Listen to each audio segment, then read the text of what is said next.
Assalamualaikum warahmatullahi wabarakatuh. Salam sehat saya haturkan kepada Bapak Mirobi. Terima kasih atas kesempatan yang diberikan kepada saya untuk dapat melakukan perbaikan penilaian mata kuliah alat penangkapan ikan.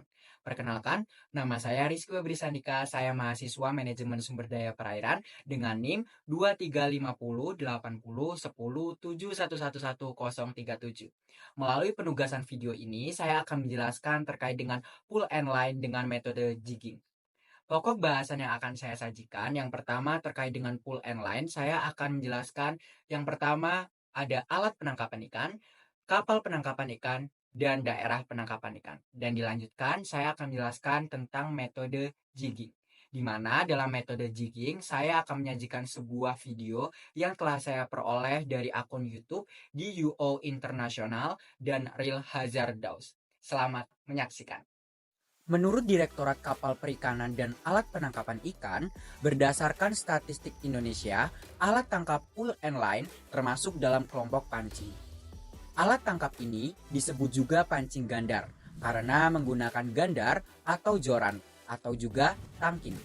Sedangkan berdasarkan Food Agriculture Organization, penggolongan alat tangkap ikan menurut dalam International Standard Statistical Classification on Fishing Gear, pull and line termasuk dalam kelompok alat tangkap pancing berjoran biasa. Oke, yang pertama kita akan membahas tentang alat tangkap ikan dari pull and line yang terdiri dari joran, yaitu tangkai pancing yang harus mempunyai kemampuan lentur yang baik. Panjang joran berkisar antara 2 sampai 3,5 meter, itu untuk di Indonesia, atau 4 sampai 6 meter untuk di luar negeri. Dengan diameter pada bagian bawah antara 3 sampai 4 cm dan bagian ujung sekitar 1 sampai 1,5 cm. Panjang joran disesuaikan dengan jangkauan semprotan air dan tingginya haluan kapal untuk mencapai ikan dekat permukaan. Yang kedua, ada tali utama atau main line.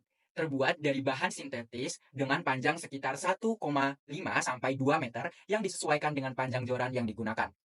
Selanjutnya, yang ketiga, yaitu tali sekunder, yang terbuat dari bahan monofilamen berupa tali berwarna putih sebagai pengganti kawat baja dengan panjang berkisar antara 20 cm. Hal ini dimaksudkan untuk mencegah terputusnya tali utama dengan mata pancing sebagai akibat gigitan ikan. Dan yang terakhir, ada mata pancing atau hook, tidak memiliki kait balik untuk mendapatkan ikan dengan ukuran dan grade maksimal sehingga memberikan keuntungan tinggi, maka disarankan untuk menggunakan mata pancing ukuran 4 dan 5. Oke, selanjutnya adalah kapal tangkap ikan dari pull and line, di mana kapal tangkap ikan pull and line memiliki desain bentuk kapal yang sedikit berbeda dari kapal penangkapan ikan lainnya. Kapal pull and line dilengkapi dengan ruang kemudi, bak untuk umpan hidup, lalu juga ada water sprayer, palka hasil tangkapan, ruang penyimpanan es, ruang mesin, ruang istirahat anak buah kapal atau ABK, serta ruang dapur. Sehingga pada saat operasional penangkapan, semua anak buah kapal harus selalu menjaga kebersihan kapal, baik sebelum atau sesudah proses pengambilan hasil penangkapan ikan.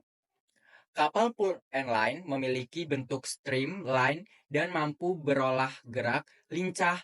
Oleh karena itu, kapal pull and line tergolong kapal yang mempunyai speed service, yaitu kecepatan di atas 10 knot. Kapal pull and line dengan stabilitas yang baik untuk mengejar gerombolan ikan. Artinya, kapal tersebut tetap bergerak sambil menangkap ikan. Untuk itu, kapal yang digunakan harus memperhatikan kesesuaian dimensi kapal dengan daya mesin atau PK kapal. Selanjutnya adalah penentuan lokasi penangkapan ikan yang dapat diketahui melalui berbagai cara, yaitu yang pertama melalui informasi daerah penangkapan ikan yang dapat dilihat melalui Kementerian Kelautan dan Perikanan menggunakan teknologi atau alat fish finder, pengalaman nelayan dengan melihat tanda-tanda alam seperti gerombolan lumba-lumba yang mencari makan pada malam atau sore hari. Penentuan daerah penangkapan ikan ini juga dipengaruhi oleh jarak dan waktu tempuh nelayan dari fishing base menuju lokasi penangkapan sesuai dengan jalur penangkapan yang telah diatur dalam peraturan Kementerian Kelautan dan Perikanan. Teknik jigging adalah suatu cara memancing yang cukup terkenal di wilayah Eropa, Asia, Amerika, hingga Oseania. Melalui teknik jigging, pemancing berpotensi untuk menangkap ikan berukuran lebih besar secara vertikal. Cara menerapkan teknik jigging adalah dengan menurunkan jig ke bawah laut serta menggulung senarnya kembali ke bagian atas. Pemancing juga harus memberikan variasi terhadap gerakan serta kecepatannya untuk bisa memperoleh hasil tangkapan lebih optimal. Teknik jigging terdiri atas beberapa jenis. Yang pertama, high pitch jigging. Teknik ini bisa dilakukan dengan jig berat di bagian ekor. Ketika pemancing menurunkan jig di area atas karang, sebaiknya sentak joran pancing sembari memutar gulungan rel. Yang kedua, slow pitch jigging. Teknik ini dilakukan menggunakan jig yang berat di bagian tengah. Pemancing bisa menjatuhkannya ke laut dengan berayun-ayun sampai bawah. Yang ketiga, long fall jigging. Teknik satu ini dilakukan dengan menyertai 2-3 kali putaran reel. Selain itu, pemancing juga perlu menghentakkan joran pemancingnya secara perlahan-lahan untuk mengganggu predator yang tidak aktif. Teknik jigging yang terakhir adalah drifting jigging. Teknik ini sangat cocok digunakan untuk memancing di arus yang kuat dengan memanfaatkan jig yang agak lebar agar bisa melayang. Adapun spot pemancing yang cocok dengan teknik ini adalah pada high spot yang memiliki kondisi curam, sebab di tempat tersebut ada banyak predator besar yang sedang mencari mangsa. Itu saja yang dapat saya sampaikan. Kurang lebihnya saya mohon maaf yang sebesar-besarnya. Semoga materi ini dapat menunjang ilmu pengetahuan saya ke depannya sebagai mahasiswa Fakultas Perikanan dan Ilmu Kelautan Universitas Brawijaya. Wassalamualaikum warahmatullahi wabarakatuh.